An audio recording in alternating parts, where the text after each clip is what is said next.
Hello again and welcome to another Warhammer 40k Mordian Glory video. And today guys, I've got something a little bit different to share with you. Rather than doing a tactics video or covering bot action or really doing anything to do with tactics, instead I thought it was time to bring back an old favourite. Bring back a series of videos that were a regular on the channel at one point. It's time to bring back Mordian Mondays. Now, if you're new to the channel and you've not seen Mordian Mondays before, this was always the episode of the week where I talked about what I'd been like hobbying and what I've been building and painting and all that kind of stuff. And I kind of want to revive it, but give it a new twist. Rather than talking about stuff that I have hobbied on throughout the week or that may feature, instead I want this to be more kind of like a hobby hangout. I've got some models, I've got some paint, and let's just chill and paint for an hour. That's kind of it. Be a background track on, and I'll just basically talk about some random stuff that I'm thinking about at the time. And that's it. Very casual, very off the cuff, very informal. I'm not sure if this video is going to become something that supplants the current Mordian sort of tactics video on a Monday, or something that's just going to be its own thing, and so we maybe get 2 videos on a Monday. I'm not sure yet. But I kind of like the idea of just having a hobby video. It's definitely part of the game of 40k that I don't really interact with as much as I could do. And there's a lot of you out there that like hobbying. And so I figured, let's do some painting. Let's just do it. So that's it. It's going to be essentially like sort of one cut. There may be some background noises. The cats might come and disturb me. Mrs. Morgan might come and disturb me, unless it's something particularly private. I probably won't even really stop it. And these videos will be of a varying length, probably like between half an hour and an hour. That's kind of it, boys. Just a bit of a hobby hangout and a bit of a chill, and we can just kind of paint some models. And hopefully, the end goal of this is to help me keep my hobby motivation up, and also to help those people that struggle with getting the painting done. If we can have this as a regular episode, it'd be great, and we can all use it to motivate and get ourselves some painting done. That's really it. So what am I working on today? Well, I don't know if I get them all finished, but I've got a Blood Pact command squad. Now, these models were sent to me by Anvil Industries. They actually sponsored the channel. I want to say a massive thank you to them. They sent me a whole Blood Pact army, and it's taken me ages. But I am slowly but surely working my way through them all. And this command squad is one of the last elements I've got to work on. So this is what they look like right now. They're all Anvil parts. Lots of their Renegade bits and bobs. And I should mention that if you are a channel member, you do get 5% off Anvil products. They're very, very nice. I like they've given us a discount code. You can get that in the Discord. Right, I'll stop rattling my tin cup on the side of the road. Point is that they're all Anvil parts, and this is what they look like once they've been base coated. And I've got an example. Here's one I made earlier of what they'll look like when they are fully. So we've got different examples here. You can see that they're pretty red, as you would expect from some Traitor guard. You can see he's got mostly sort of red pants and armor and everything, with some grey bits for the weapons and the face mask, and we've also got some brown on any sort of bits of cloth or webbing or like that. I would describe this as battle ready Blood Pact. It's not going to win you a golden demon, but I'm not a golden demon painter. I like painting to battle ready. I like models that look good on the tabletop from 2 feet away, and so that's kind of what we're going to be going for. We've got a couple of examples here, but let's just start painting. I figured that, well, we could probably maybe have that one there so people can see what we're aiming for. I don't know. We'll see how it goes. Like I said, I'm very much doing this off the cuff. This is an idea I had, and I figured we'd just go for it. Now, we're using contrast paint today, and the red that we're going to be using is going to be Blood Angels Red. I really like this. I know a lot of people like Flesh Tearers Red, but for me, it's a little dark. I like my models to pop. So we're going to go for some Blood Angels Red, and that's going to be our first colour. And I'll reveal the different colours as we're going along. We'll probably do a little bit of batch painting as well, because obviously contrast paint takes a little bit of time to dry as well. So we've got our just regular ass brush, nice wide brush. Use this thing for ages. And we're just going to paint some models. That thing's already getting in the way. So let's go for it. Let's go for this. This guy's going to be the squad medic. So he's got a backpack and he's got drum-fed auto gun, just a bit of a, just going to be used as a las gun for in-game purposes. So what we're going to do is we're just going to slap the red on, And because it's contrast paint and we've base coated in, we've actually base coated in a mixture. So some of the models are done in Wraithbone, some of the models are done in Grey Seer. The reason we've done that is for two reasons. One, these are heretics, so they're a little bit more ragtag.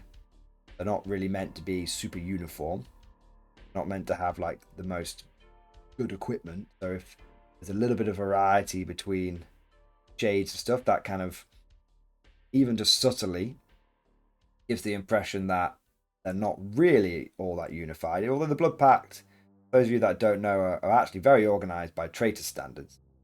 They model themselves off the Imperial Guard. They're very much Traitor Guard rather than Zealot cultists. So we've done it for that reason. And the second reason is, brutally honest with you, I ran out of Wraithbone and I really, really wanted to get the rest of my models painted, and I had some Grey Seer, so I figured, screw it, I'll try it out. Interestingly, with this particular colour scheme, I can't tell the difference. Once the red is on and the grey is on, really, honestly, and I've tried it a few times now, I can't tell the difference between Grey Seer and Wraithbone. But don't take that as gospel. You very well may be able to tell the difference, and might just be this particular colour scheme where we can't tell the difference.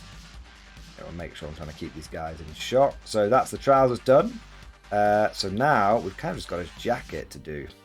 So yeah, we're not going to worry too much about being a bit messy with this, to be honest. Again, what we're going for here is like just honest, like battle ready. You see a lot of like, and if you want to be a good painter, let me be clear, I'm not slagging anyone off. If you want to be a good painter, you should definitely go and check out those channels that do really good painting guides. Like I use painting guides when I want to do a model that's like particularly good. If there's an army that I really, really, really want to make sure is gonna be like a centerpiece of my collection or something. But what I tend to find with a lot of painting guides is they kind of focus on one model. They paint that model really, really, really, really well. And the problem is that if you paint a model really, really well, and you've got a guard, an army like Guard, not a very good painting guide. Because I've got absolutely bloody thousands of guardsmen to paint. And unless I'm willing to die of old age before I finish a platoon, there's absolutely no way I can paint 20, 40, 80 guardsmen the absolute best of my ability. For a lot of people, it actually turns them off. So kind of what I've been focusing on with my hobbying as I've gone sort of full-time on the channel and I've been expanding the channel armies is I focused on what I call battle ready. That is a little bit more than just what like GW has an official term for battle ready, where they talk about having a on shade and all this kind of stuff, doing it with like contrast. Honestly, for me, battle ready, it's not quite such a set in stone term. Some color schemes look battle ready and they take a little bit longer. Some color schemes look battle ready and they don't take very much time at all. For me, battle ready is just, does it look good 2 feet away on the table?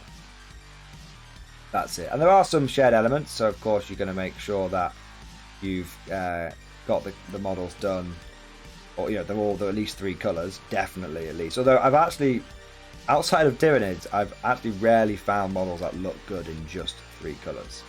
Often it does take a little bit more than that. Although, like I said, my Tyranid army is the one exception. If you're listening to this and you want an army that takes absolutely no time at all to paint and looks bloody good when it's done, I highly recommend that you paint your Tyranids in contrast paint. And a little bit of bias here because I really like this color scheme, but I recommend Kraken, just the red and the tan ones.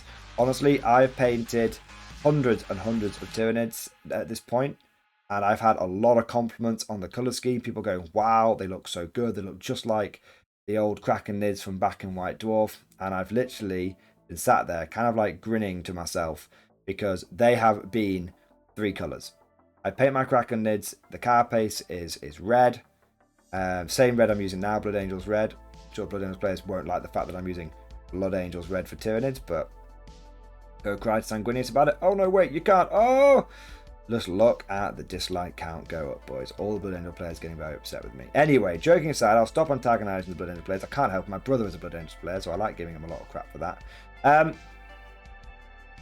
I literally on my Tyranids, I use Blood Angels Red, and then I use, what was it? It's here, I think. I think I've got it here. It's not Agras Junior. Skeleton Horde, that's the one. I use Skeleton Horde for the skin. And then on the little like feeder tubes on the guns, on the flesh borers, I use Striking Scorpion Green. And that's it. Obviously I base them as well. Open gloves there. Knew I missed a little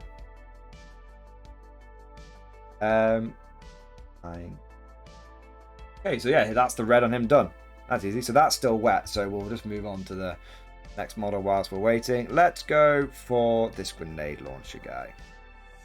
And yeah, that crack and color scheme, it really works. And I think it's because it just pops. It really just pops. So I think it's the red. To be honest, I think Blood Angels Red is a miracle. You know, I know a lot of people like other reds, and there'll be a lot of people in chat right now, in the comment section right now, that'll be saying, "Oh no, I prefer this red." And look, whichever red works for you, man. I'm not saying one red is better than the other. I'm just saying, in my experience, I found Blood Angels Red to just look so appealing. It's so bright and warm and comforting and nice, and just it somehow just really makes the models look way better than they should do. So yeah, Blood Angels Red is the secret, man. Opinion. Piston Red, a bit too dark. But contrast paints in general are amazing. Like I know a lot of people here will probably be surprised to hear me say that, because obviously I'm kind of known as being a little bit anti-GW. And that's not actually necessarily true. I'm not actually anti-GW. At the end of the day, I love Warhammer 40k. So if I love Warhammer 40k, I can't really hate GW. I just don't like a lot of the scummy things that GW does. So for example, I really don't like the fact that they're getting rid of a lot of like the Firstborn. I did like a big old rant on that classic Mordian Glory rant. I'm not going to go into too much detail there. I mean, my position on that's rather clear. But I also don't like the fact that they're like making the app like monetized and kind of stuff. Like it just feels like, I don't know. It just doesn't feel right, you know. Like GW is, it's so. I guess I'm like, I want them to be better, and they just kind of frustrate me because every time I think they've taken a step forward, they then take 2 steps backwards. But at least they take 1 step backwards. They give me a lot of reasons to like them, but they give me a lot of reasons to not like them as well. So like releasing the app for 10th edition was amazing. Really give them a lot of praise for that. I think that the app is really good, and it's, for me, you know, blowing Battlescribe out of the water. But I can't help but feel like I'm probably going to go back to Battlescribe because GW is going to monetize their app, and they're linking it to Warhammer Plus. Now, if it wasn't linked to Warhammer Plus, if it was like, if you have Warhammer Plus, you can have the app, but if you just want the app, then it's like $1.99 a month, then that's a good deal for me. Like, I am willing to pay for like a good product if I feel like that good product is being sold to me, like, honestly. So I would definitely spend like a couple of quid a month on the GW app, because I think that's a good thing that they've done, and they sort of deserve doing that. But to link it to Warhammer Plus, to me, it just feels like they're trying to make Warhammer Plus seem better than it is, and but Warhammer Plus is kind of expensive. There's a lot of streaming service out there right now, and I know Netflix isn't as good as it once was, but unless you're offering the same amount of content as like Netflix, you can't really charge a similar amount to Netflix. And as it is, I don't think Warhammer Plus offers anywhere near the same level. Of course, it's Warhammer specific content, but they don't even really have a monopoly on that, because YouTube is absolutely full of people producing content that is of the quality of Warhammer Plus, and it's free. So I think Warhammer Plus is kind of a, I don't know, bit of a non-starter, as it were. But I think the app is great, but I think unfortunately what GW thinks that they're doing is they're like, haha, if we make people get Warhammer Plus for the app, then it will save Warhammer Plus. And I think what's actually going to happen is Warhammer Plus is going to drag down the app. But I could be wrong. We might be looking at this video in 6 months' time and kind of laughing at silly Mordian and his silly little takes on things. You know what I mean?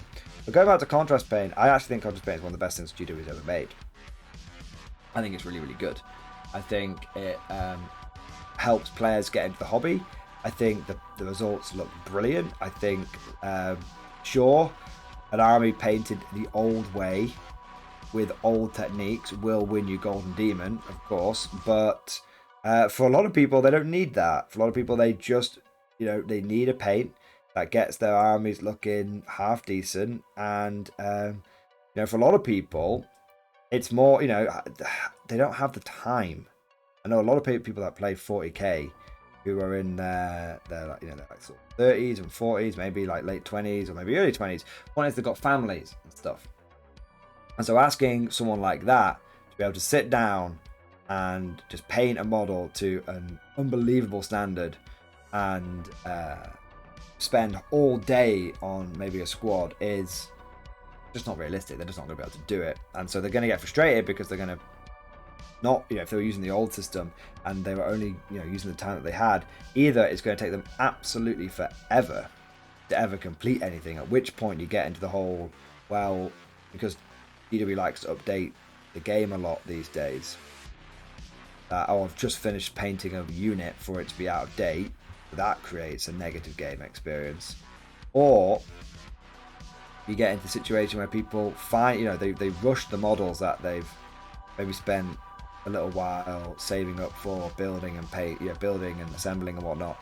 And then they like, well, I need to get this done. I only have a certain amount of time to spend on it. I've only got the old way of painting. So I'm going to paint it. Oh, it looks terrible. Oh, now I feel bad. So I think that was a big problem that people had, especially as the game of 40k got bigger and grew and the armies got bigger. I remember looking at a White Dwarf back in the day, and a tactical squad cost 400 points, fully decked out. That's crazy, right? But now it costs 175 points, which is still pretty expensive, but it's not 400 odd points. And so now you, as the game's got bigger, people have, they've got to paint more models. And so I think Contrast Paint's really good for those people that either work a lot. In this economy, everyone's working as hard as they can do. Do you know what I mean? And they either work a lot or they've got a lot of extra responsibilities. They only have a limited amount of hobby time. They might have the money, but it's the time which is the issue. And so they don't necessarily want to miss out on the hobbying experience because using commissioned paints and stuff. I think Contrast Paint was so good for that. It's been good for me. Talking from my perspective, that's definitely something that I've enjoyed about Contrast Paint. It allows me, to get armies painted up quickly for tournaments and for battle reports on the channel, all that kind of good stuff. So yeah, I'm a big believer in Contrast Paint, and I think it's one of the things that GW do well. So I kind of support them in their Contrast Paint endeavors. I just totally random sort of left of field sort of point here. I wonder if Contrast Paint, I don't think I'm getting my timelines mixed up here. Please correct me down in the comment section if I am doing. But I wonder if Contrast Paint had been out when Warhammer Fantasy was still a thing, if it would have saved Warhammer Fantasy. Warhammer Fantasy required really big armies, and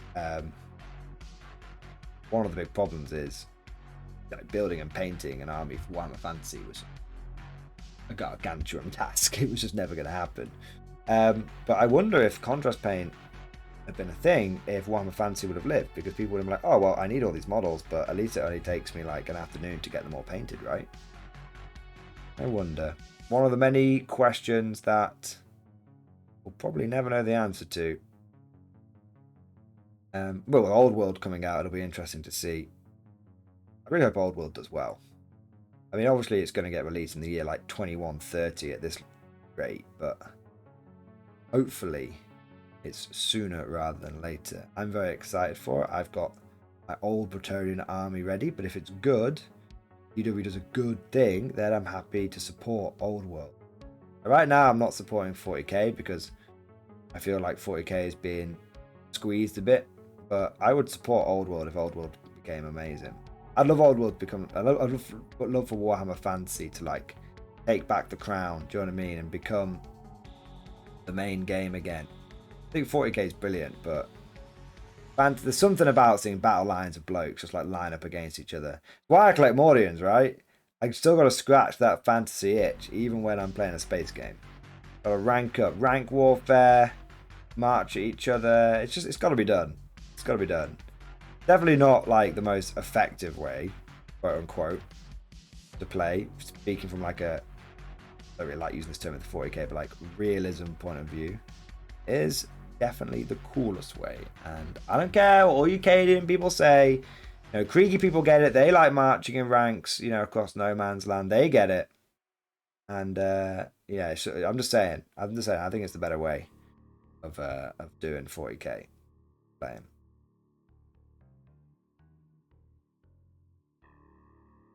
Just finishing the red off on this guy. We're actually doing really well. We've got 20. We've got 3 guys already nearly completely done with the red. We're sort of slapping on a little bit. That's okay. There's going to be, by the time I'm done, there's going to be probably about 150 blood packed troopers plus command squads and stuff. So really, when you start getting to a horde that large, you don't need to worry so much about each individual trooper being amazing. This is an interesting weapon. I have no idea what I'm going to have this to be. If I can get the camera to focus on it for a second. It's some kind of like Tesla rifle. I have absolutely no idea what I'm going to use it as. I'm going to paint it up as similar to like the plasma guns and melter guns that I've painted up. But yeah, I have no idea what this is going to end up being. I just saw it and I thought it was cool. So I asked Anvil to send one to me. Part of the models that they sent.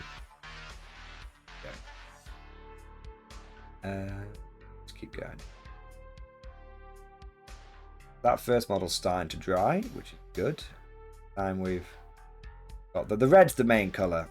Honestly, once the red's done, it's pretty good. Definitely break the back of the models. Break their backs. Little Dawn of War quote for you guys there. Okay. But yeah, the red's the main colour. But that's because obviously we're doing so much of the model. Red. I originally did the models that, you know, these blood models with red trousers and black armour. And amazingly, I actually don't think it looked as good. I mean, it looked fine. Don't get me wrong. I don't think it looked as good. And so I switched over to painting them like 90% red. And weirdly, it just looks so much better. And that was using like, I think it's like Black Templar, black contrast, which a lot of people say is really good. And it was really good, don't get me wrong, but now I just use it for little bits here and there. And I do use it, I still, because I want the army to feel a bit ragtag and I want it to feel, you know, like a Traitor Guard army. I do occasionally do sort of one model in 5, maybe like one model in 10 with like black armor or like a black helmet, because it's not a cohesive force, right? But they're definitely, they look better as the Red Brigade. And want to go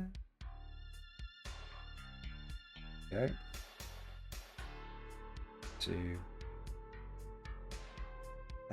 that. I think this arm is going to be almost entirely red.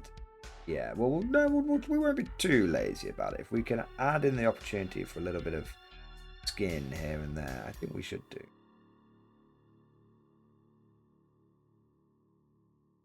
That's the thing. Once you start like going red is best, red is best, red is best, and then you start like doing, it's like it becomes like easy, like a bit of a shortcut, and before you know it, you're literally just dunking the whole model in a lot of red contrast paint upside down, essentially.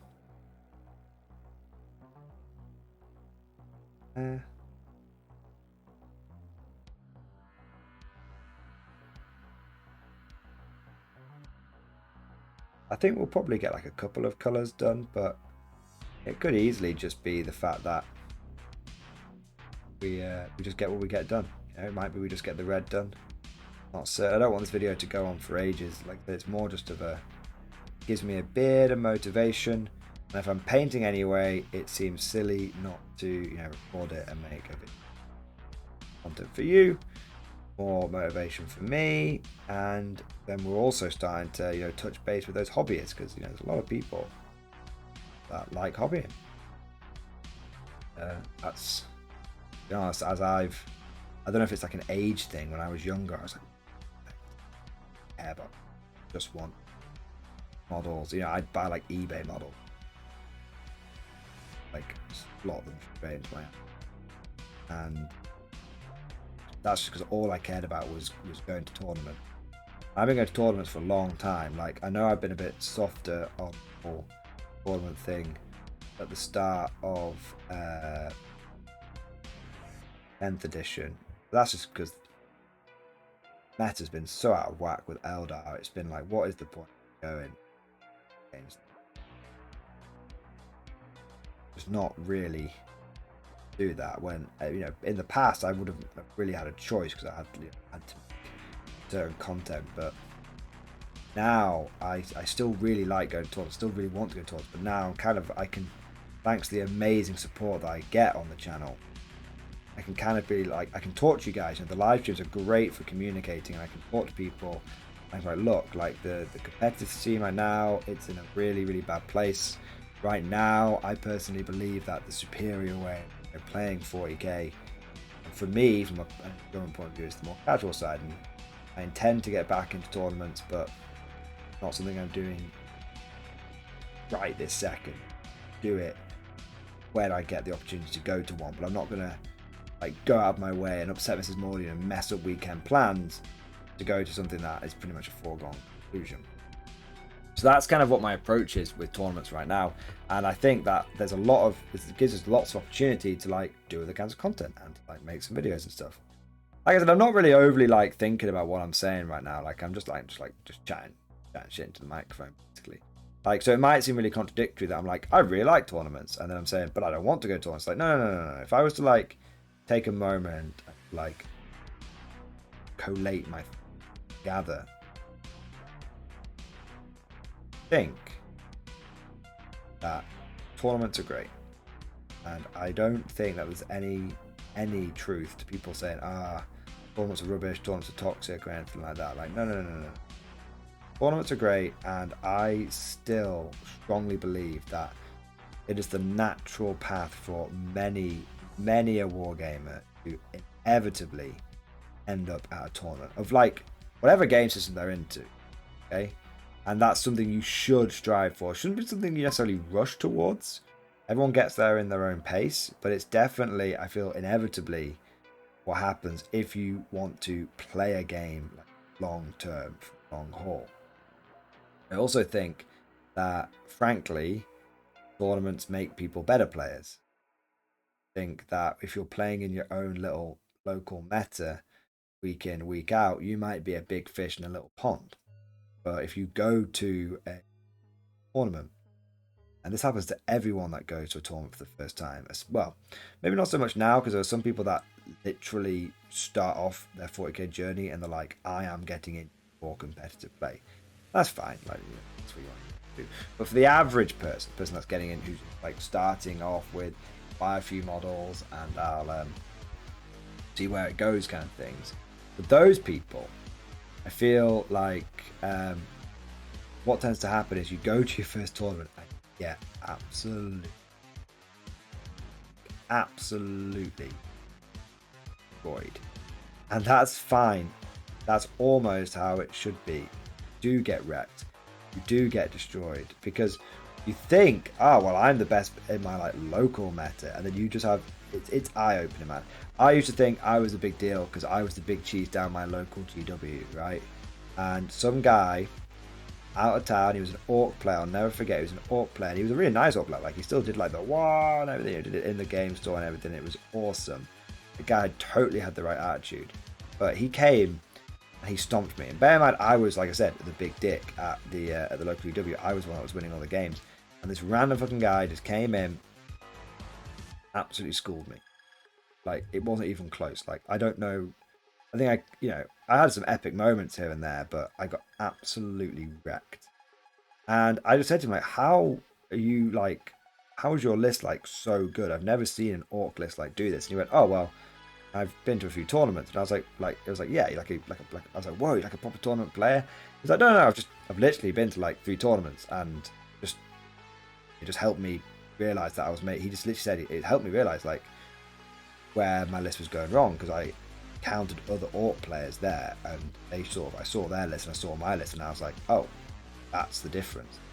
And that was the way he put it was really good. That's the difference, right? So, like, you might think you're a really, really big deal, even with the internet and loads of stuff, all the online resources you've got available to you. Like, you can be the big cheese in your local meta, but I actually think going to a tournament and getting your butt handed to you, getting absolutely thrashed, is a really, really good experience. Because firstly, it's humbling.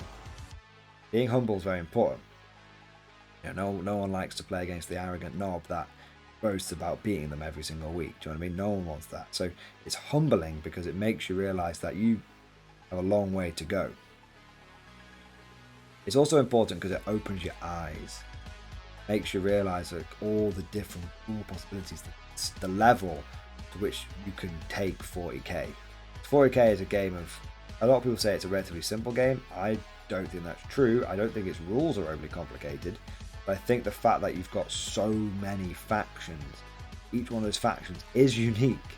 Like, saying World Eaters and Custodians are both post-combat armies, therefore they play the same, is such an inaccurate statement that it makes, it's going to make the Custodians players and the World Eaters players start throwing piss jugs at your house. Like, that's just what it's going to happen. Like, those armies, sure, they're both combat armies, but they play so differently.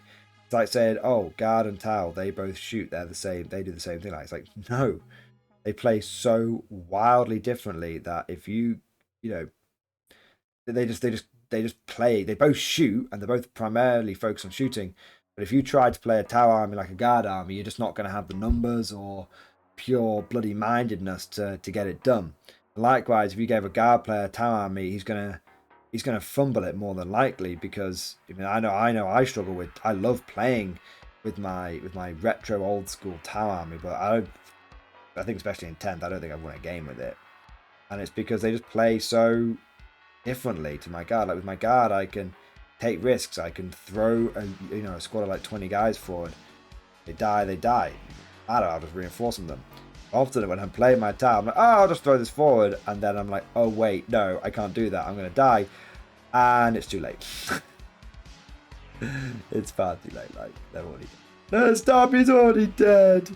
So yeah, that's kind of what I feel like is like with like 40k. So I think it's I don't think it's a shallow game. I think it's a complicated game, and that's all the red done, actually. That's kind of cool. So we'll come back to that in a moment.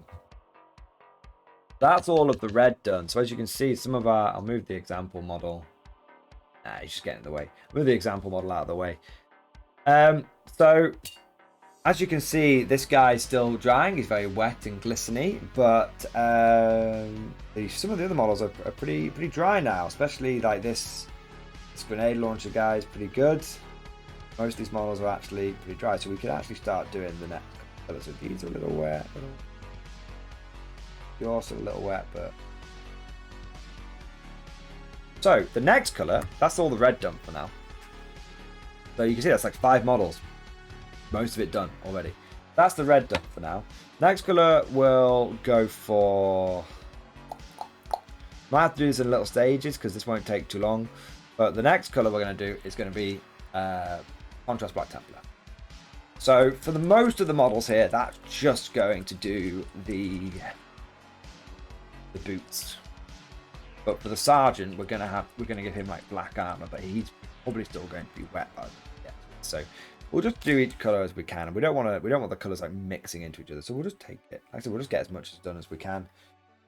But, if we get the squad done, great. If we don't, we don't.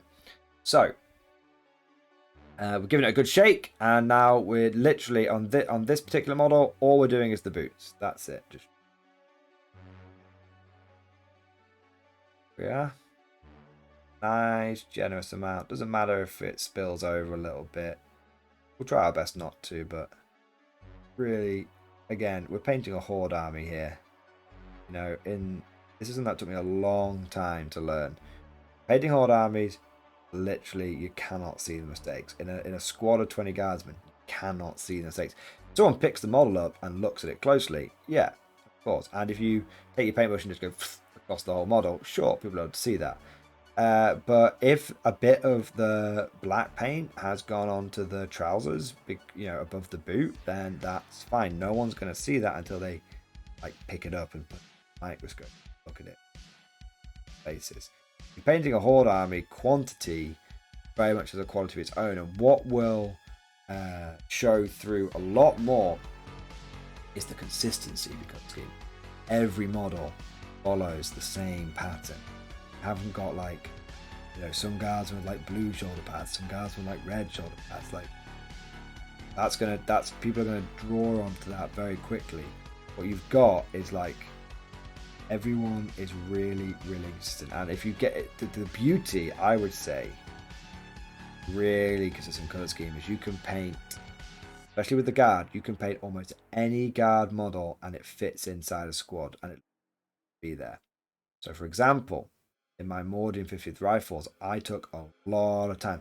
A lot of people don't like my Mordian color scheme, but I love it. And the reason I love it is because it's very effective at allowing all sorts of the different models over my eclectic guard collection. I've got metal models, I've got plastic models, I've got resin models. Collects all of those models, all of the conversions that I've done, allows them to march side by side and they look. Even though one might be a Catachan, even though one might be a metal Morden, even though one might be a metal Last Chancer, one might be an old plastic Cadian, one might be a new plastic Cadian, one might be a Krieger. It doesn't matter. When they're all together in their squads, because the colour scheme is so consistent across all of the different models, that they look like they're meant to be there. That is why, that is the, if, you know, I know I'm ranking myself off a little bit here, that was the real goal of my Mordian colour scheme, because I was doing for those that don't know, I did something called the Great Mordian Restoration Project, and I've almost finished it. It's been going on for years. It was the basis of the Mordian Mondays, and essentially I had this huge guard collection, hundreds of infantry, dozens of tanks. It all looked, most of them have been painted by either Teenage Tim, who didn't give a crap, or Child Tim, who really didn't have any idea what he was doing. I mean, I don't really know what I'm doing now, but child finger painting the models, essentially. And so what I did is I decided that this was going to be the main, you know, I can't have the main army channel on Mordian Glory. The Mordians on Mordian Glory can't look like shit. They've got to look good. So what I ended up doing is essentially, and I've almost finished it. What I ended up doing is taking all of my old models, stripped them down in, stripped all the paint off them. It took forever. I've not done it yet, but I've done a lot of it. Down to out of close to, I would say, close to 600 infantry and 60 tanks, something like that. I would say I'm down. I'm down to 3 sentinels on the tank front, and I'm down to 50, 60 guardsmen, maybe something like that. So I've broken the back of it. Oh, he's actually quite dry. Okay, we'll keep going. And it took forever, and like I said, I'm still doing it. I don't know when I started that series, but that was the basis of the original Mordian Mondays, because I wanted to document my progress. I wanted to track how I was doing, and then I ended up, I don't know why I stopped doing the videos, to be honest. But I still kept like hobbying and stuff. I think I just moved away, started focusing more on like the tactics and stuff, you know. But I really did quite enjoy doing the Mordian Mondays. Very motivated. It's had something painted. That's kind of why we're bringing these ones back now, because see my pile of shame, I need all the motivation I can get. And I do the painting streams on Thursdays, but honestly, painting streams are awful for doing painting. Not because it's not fun or anything, no. But because I'm always like chatting away with chat, right? Chatting away with the live chat. I love the live chat, they're my boys, you know? But fortunately, they are a little distracting. So sometimes I will stream, painting stream, for like 6 hours, and I won't even get a squad done. I might get a... I've done painting streams where things were popping off in chat so much, I got a single termagant done, just so that I could claim that I wasn't false advertising. I had actually painted something in the painting stream. Like, so they're really fun, and they definitely help a little bit, but these videos here, this is going to be, if I'm going to get through this pile of shame, these videos here that are going to... So this guy actually dried much quicker than expected, this sergeant here. So we shouldn't have any issues with paint running in, is it? The paintball. I was wondering if there was any bit that I paint skin color. Okay. Strange. This guy's actually got like 2 power fists. I don't think he can take 2 power. He's got them. I honestly don't really worry too much about what the sergeant outside. I've got guys in this army that are like will sacrifice knives and wrenches and all sorts of crazy stuff, and it's literally as long as you can identify as a sergeant, that's the important bit. So if I want these blood pack to represent Cadians, that sergeant's just going to be a dude with it's a sergeant. That's all that matters. Likewise, if I want this guy to be an officer, if he needs to be a Cadian command squad, which like can't take a power fist or something, then they can't. Anyway, you guys get the point. I can run these guys whatever, as long as it's very clear he is the sergeant, and every model, all my sergeants have got capes and are wearing black armor. It's not even. That kind of goes for a lot of people. A lot of people ask me like, Mordian, what's your opinion, like WYSIWYG and stuff? I think a plasma gun should be a plasma gun. Flamer should be a flamer. Okay, and if you're taking something like a particular upgrade that is going to have a noticeable impact on the squad, you should probably WYSIWYG it. But if you've got a sergeant who's got an auto pistol and a wrench, then obviously that guy can be las pistol chainsword. If you've got a sergeant who's wielding some kind of like rifle, obviously that can be either be like a bolter, or it can be auto gun, depending on what kind of squad you run. It really, that's what it comes down to. It just has to be clear like what your intentions. And again, if you're running a horde army guy, it really doesn't matter so much. I think I'm going to do that grey because I'm going to slot back and going to improve. So that could be black. Yeah, nice. We're smashing it. Absolutely smashing it, boys. So just I'll give you guys the front view. The sergeant. So obviously all the troopers here are wearing. Let me move the black out of the way so I don't spill it.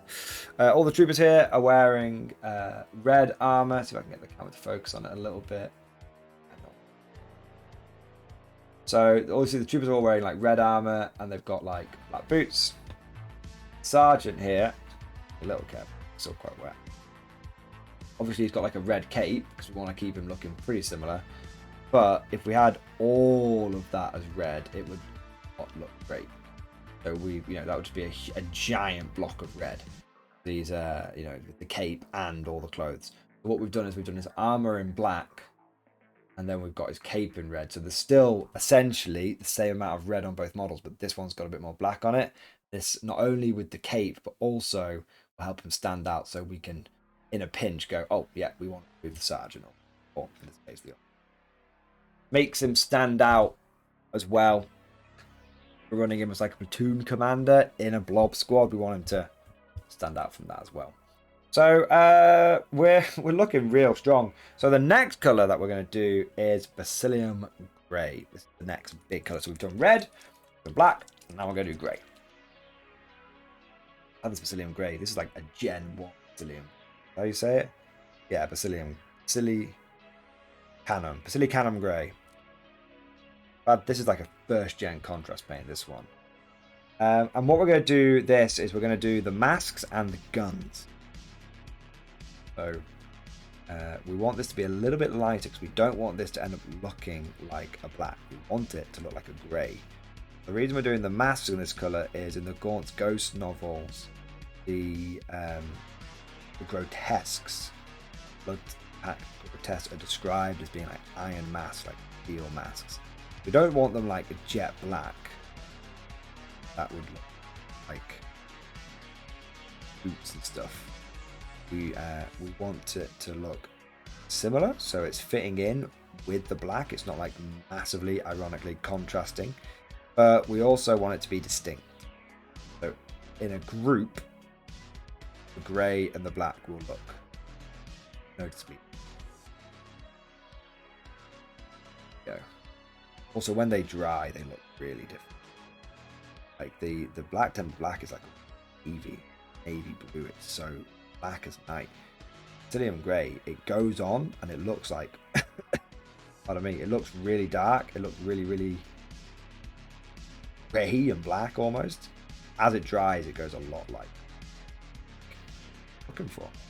Interestingly, if you run out of Norn oil, you can pretty much use, this is very much a backup technique, guys, but if you run out of Norn oil, you can pretty much use Basilium Grey as like a little bit of a backup, but I would not recommend it for doing all the like the washing on your models. I'm just saying, like, if you've got like one bolt gun, something metallic, then you can use it. But if you it would have to be the thinnest layer. I'm only saying this, probably a lot of people are going to get angry with me in the comments now and say, Mordian, that's not true. No, you're giving out bad advice. Probably, to be fair. I only did that when I was painting up some Sisters of Battle.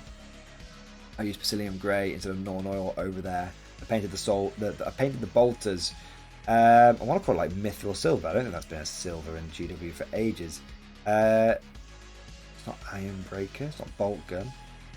The bright, whatever the bright silver is these days. Like the equivalent of like, I think I actually used a lot of Army Painter on my. I temporarily had a Sisters Army. I ended up like selling it, and the only Warhammer army I don't regret selling because just have too much Imperium armies as it is. I mean, I know I'm technically painting up an Imperial Guard army now, but it's Traitor Guard. But yeah, I used. I actually really, interestingly, I actually quite. The Sisters army I built would probably be somewhat like meta now because it wasn't combat Sisters army. It was like lots and lots of like battle Sister squads, lots and lots of like special weapons and stuff. It wasn't focused on like the really like wacky stuff. It was focused on, and I've been like trying to make Sisters a semi-realistic force here rather than a bunch of nuns with guns. We're trying to actually make them, if they were on a battlefield, they'd actually be able to achieve something rather than just running blindly all naked at the. I mean, running naked at Trenchful of Guards might get the Sisters across no man's land, maybe, but realistically, you're just going to get gunned down. So we wanted lots. My idea was to have like a bit of a horde of Sisters, and then I was going to get all the vehicles, and like have like loads of like rhinos, go for like a full like mechanized like Sister army. Sitting at like 10th edition, I think mech is king. Would have been quite good, but played one game with it at the end of 8th, and like one game with it at the beginning of 9th, and I was like, it's not for me. Just didn't. I lovingly painted the models up, did put huge amounts of like effort into them, came up with like a really amazing like homebrew like color scheme for them, and then just played like 2 games of them. Was just like shit, and I don't know what it was. Can't really put my finger on it. I just couldn't get behind them. I guess it felt a little bit like, it kind of felt like a guard army, but it wasn't the same, you know. It wasn't the same. It was cool, but it wasn't. There weren't the same like. Wasn't the same vibe as paying guard. And I like other armies outside of guard. You know what I mean? Like, I like my Black Templars, I like my Tau, I like my Tyranids, I like my Genes to look cool. You know, I like my Scions, which I would class as a separate army. But I just couldn't get behind Sisters, unfortunately. And I love playing against them. And I don't mind. I've been beaten by Sisters many, many, many times. And I've won against Sisters many, many times. Love playing against them. I find them a really fun army to play against. But I just struggle to actually play with them myself. Don't know why. Just, I guess, if I'm going to play guard, I'll play guard. But I know a lot of Sister players will be shaking their heads at me right now and being like, Mordian, they're not guard. No, they're not. They're not. But I think the way I built my army, I think that's the thing with Sisters. Like, I avoided the wacky art units. The only like wacky unit I had was like Arco-Flagellants. I remember like that first like 3rd edition like battle report where like the Sisters and the Inquisitor and the Arco-Flagellants, all this kind of stuff. But I really liked, I actually really like the Arco-Flagellants, and I think I kind of realized a bit late that there's a reason why Sisters players like the wacky units, because they're more fun. Unfortunately, they're a little bit more interesting. So I think if I was to do Sisters again, and it's definitely an army that I would consider revisiting, but if I was to do Sisters again, what I would do is I would go very much down like the fucked up wacky route. That's what I'd go for. I'd go for the eye. I mean, to be honest, kind of want to go for like an old school, more like an Order Hereticus list than a actual Sisters. Like having some Sisters there would be great, but being able to have like Inquisitorial like war bands and like Inquisitorial stormtroopers and have those fighting alongside like things like Arco-Flagellants, that's where I'd get off on Sisters. I think like having Sisters as part of a combined Inquisitorial task force would be really cool. Okay, we're up to here. So yeah, we're not doing too badly. Just keep going on the Basilium. It's a bit of a shame. I feel like Inquisitors have not been a legit army for a while. I liked seeing old school Inquisitors, but now you just seem to see like an Inquisitor plugged into a main army, which is weird because like UW's like moved away from a lot of like allies and stuff, but then like it's like the only way you can your Inquisitor now is like allied in as like an age imperium. It's like, yeah, but what about having an Inquisitor army that wasn't a bit poo? I don't know. I think Index Agents of Imperium, Index Imperium, whatever you want to call it, I think that should be given the full treatment. I think give them the ability to take Scions, flesh them out, let them be a standalone army, and just let you don't even need to produce models for them. Do you know what I mean? This is the beauty of it. This is the beauty of like, again, one of the things we said about like GW taking a step forward, taking a step backwards. Like sometimes all you need to do is like produce the rule. It's like the cheapest thing. Okay, so this is what I mean about it. There's a lot of things coming together now. A lot of things coming together in my brain right now. But this is also what I was talking about with the app, right? The app is a great... Oh, I've missed a lot of red apps. The app was a really, really missed opportunity for GW because it allowed them to release rules for stuff without needing to release models. For example, Inquisition. You could release Inquisitorial Index, Agents of Imperium Index. You make it a full army and you really flesh it out and you give it the full treatment, as it were. And you know what? You don't have to model a you don't have to spend all the money on R&D on the models for it. You know what you do? You just say, oh, they can take this like weird hodgepodge of like Marines and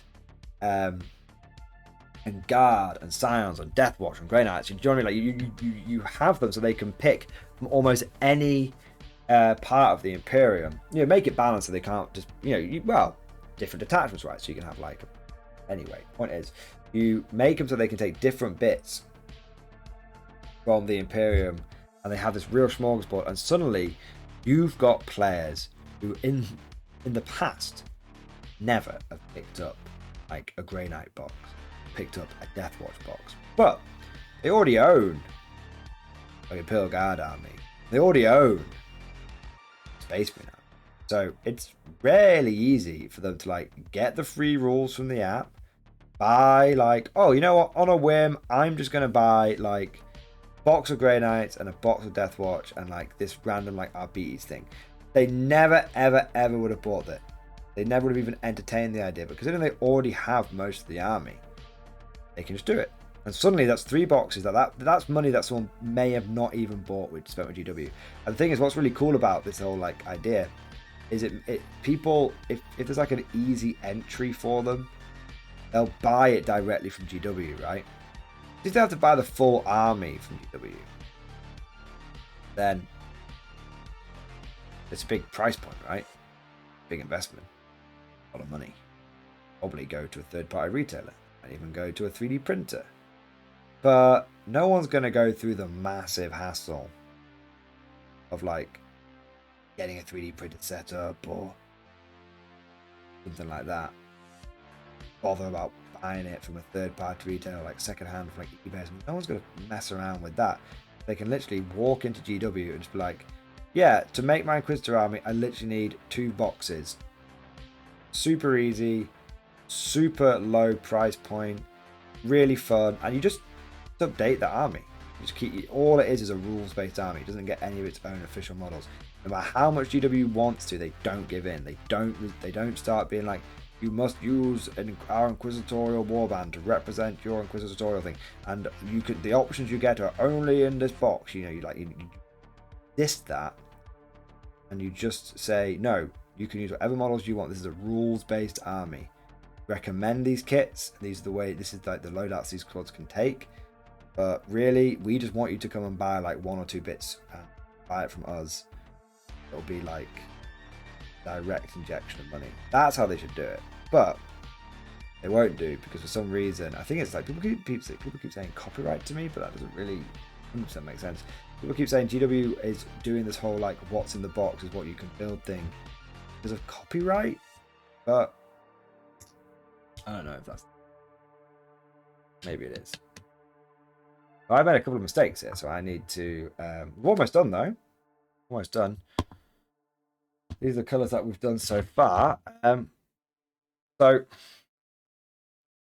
I need to correct a bit of missing red on a couple of models, so we're going to correct that.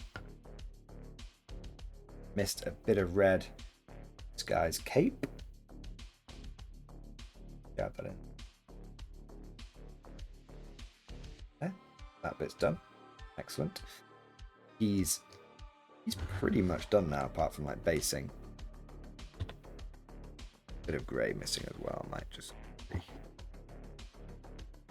holes in his exhaust. That's his cape. Ooh. There we go. That's done there. And there was a bit of red on, which model was it? Was it? Oh, it was Ion Rifle guy. I don't know what it's actually called, but I'm calling him Ion Rifle. Okay. So quite a lot actually.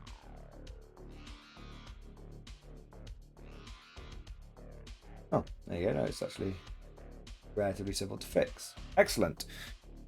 And he's got a bit of grey missing on the top of his rifle where they're cooled. Okay. Just pop that on there.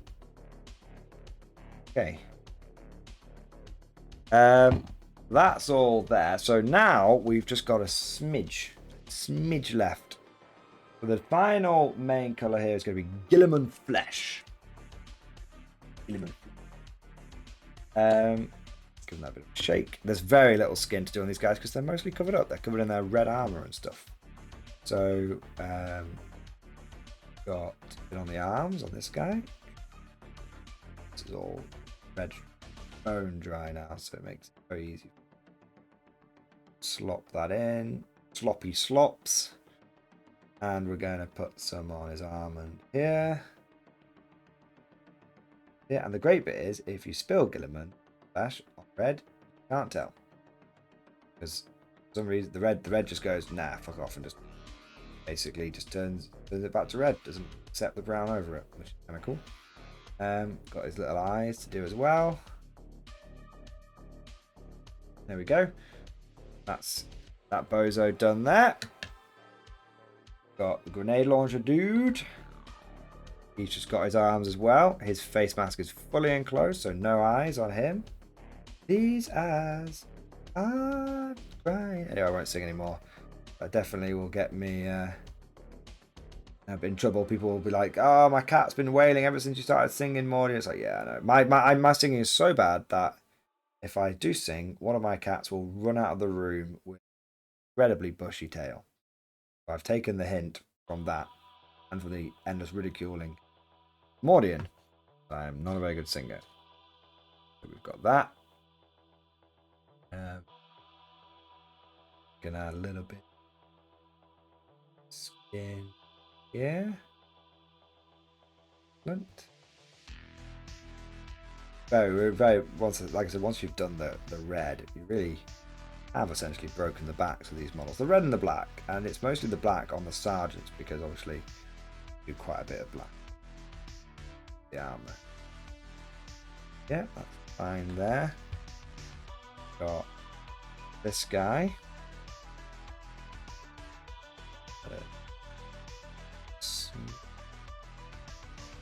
A little careful, I don't want the grey to leak into the skin. Psyllium grey, as it were. Fine, and he needs his eyes to. Too much. There. Okay.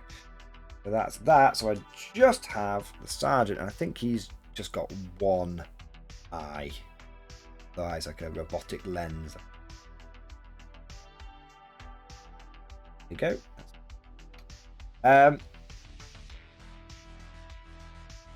We're really on to the last final bits now. That's our Guilliman flesh. That's those 4 colours done. So the last one really is going to be snakebite leather. I'm going to use this for any wood and any bits of webbing.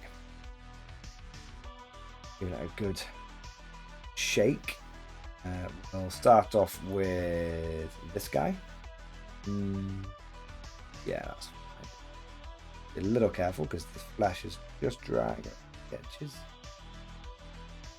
These colours don't mind running a little bit together because both can. Okay, so that's the wood on his rifle stock done. Here it's not a problem slightly because it's going near the red. Little pouches. All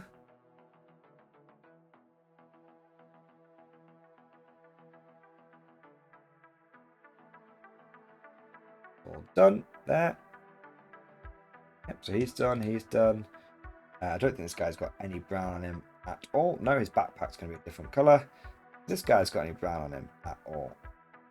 Nope, so he's fine. So those are all done. So we're just going to get to this backpack. Now this backpack does have a couple of grenades and like a radio on it, so we're going to do most of it brown. We're going to leave a little bit of it blank. We want to go over that with the Psyllium grey. It's only a very tiny detail, but it really does stop the backpack looking lump brown on the back. Just taking the to take out that radio in grey.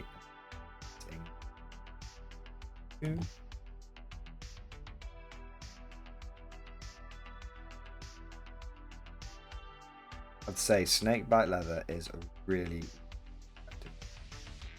good. One of, I think, if I was talking about before, like old world fantasy and you know, contrast paint had been around, I think when old world like comes out, I think snakebite leather stocks and go through that. So much like old school leather on those models that I think snakebite would be just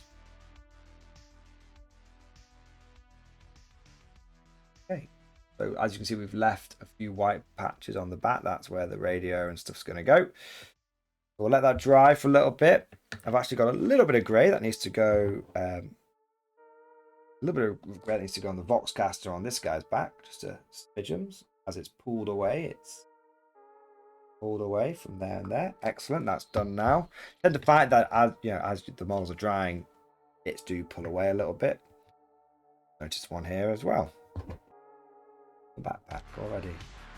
Tiny bit of brown that just needs filling in. Yeah.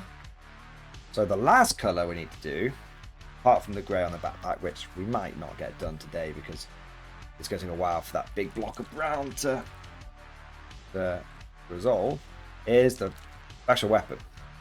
Now, I've done all the special weapons in Iyanden yellow so far. This is a really, really nice yellow. Really, really, really pops. I mean, it probably would make sense to do it in like a green or something like that, but I don't know what I'm going to use the special weapon as, so if I do it in the same like yellow as the others, it means it can be like a melter gun or like a plasma gun or like anything I really need it to be. As long as it's in yellow, it matches, it's fine. So it's going to be shooting out yellow bolts of, I mean, yellow electricity. You often see like hazard signs like, electrocution, like don't touch this, you'll get electrocuted signs, like yellow, so it still fits. This is the yellow that I used to use on my sisters, and it was very, really pop. Got the backpack. Ooh.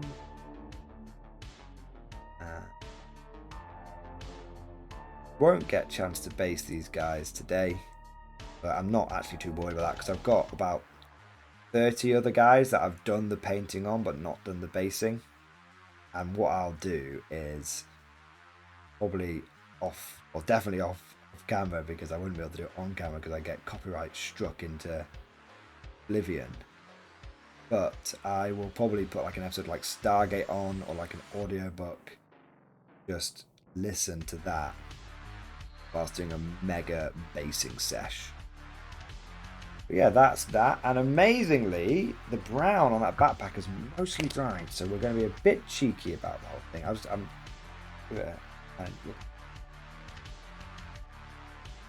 really pop.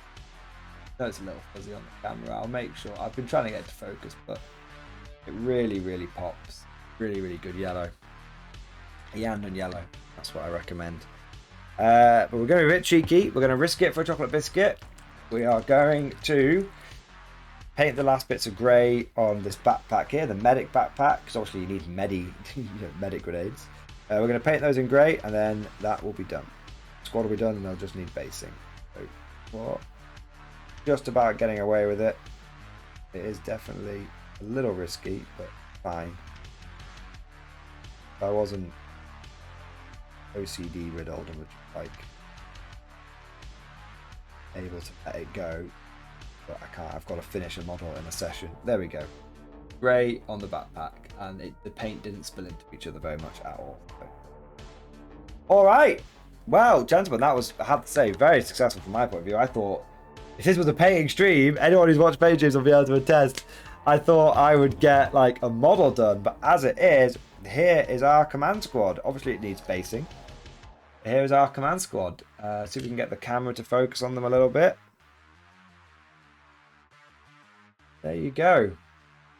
We have got in this unit, we have got platoon commander with 2 power fists, a medic with an auto gun, a special weapon gunner with whatever special weapon it needs to be because it's a yellow lightning rifle. We've got a Voxcaster guy with a drum-fed auto gun, and we've got a guy as well. And that's it. So let me know what you think about these videos. Like I said, I just kind of got the idea to just do them, have a go, bring back Mordia Mondays. If you guys like it, let me know down in the comment section. And if you want to see more content like this, or you've got any ideas for how I could improve the content, then please let me know. But thank you for watching. I hope you enjoyed it. Massive thank you to all of the current Patreons and channel members. You guys are amazing. If you want to go the extra mile and support the channel, please consider becoming a Patreon or a channel member. And yeah, amazing. Thank you for all of the support. Couldn't do this channel without the people that go the extra mile, the channel members, Patrons. Really, truly, honestly, sincerely are the lifeblood. Thank you, boys. As always, don't forget to like the video and of course subscribe. But that's all for now. Hope you enjoyed it, and of course, I'll see you guys next time.